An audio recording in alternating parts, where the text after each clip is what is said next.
I hope you guys are doing well. Instead of doing an introduction with a bunch of words in Google Classroom, which is really intimidating, I decided to do a video instead to make it a little bit warm and welcoming. So without further ado, I'm going to introduce our next lesson, which is Dear Future Self, Carpe Diem.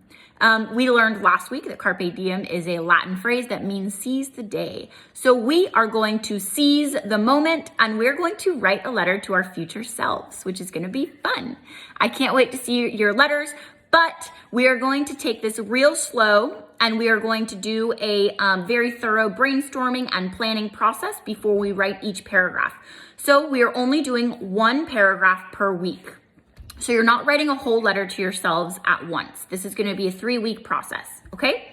So week 1, which is where we're beginning, we are going to start with the slide that says Part 1A. So there are a total of 6 attachments to this lesson in Google Classroom.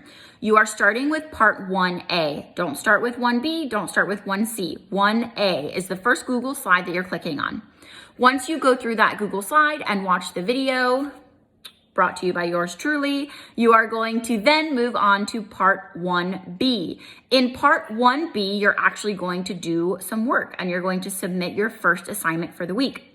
The first assignment for the week is going to be your planning process. So there's going to be another video in Part 1B where I do some brainstorming with you and you are going to answer some questions and fill out the attachment that says planning. It says paragraph planning outline. Sorry, had to look on the computer.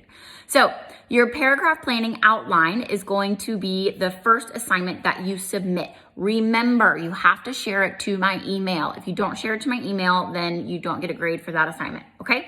So after 1B and after your paragraph planning sheet, you move on to Part 1C. And Part 1C is the last slide for the week. In Part 1C, you are going to be directed towards the Google Doc, which is labeled Letter Template. And you are going to put your outline on the screen. You're going to put it in the form of a paragraph in the letter template. So once again, that is shared to me through my email. If you don't share it to my email, then that means that you won't get a grade for it. So make sure you don't forget to do that. Okay. I think that's all that I have to tell you guys. I'm so excited to embark on this new letter writing process and seize the day. Bye guys.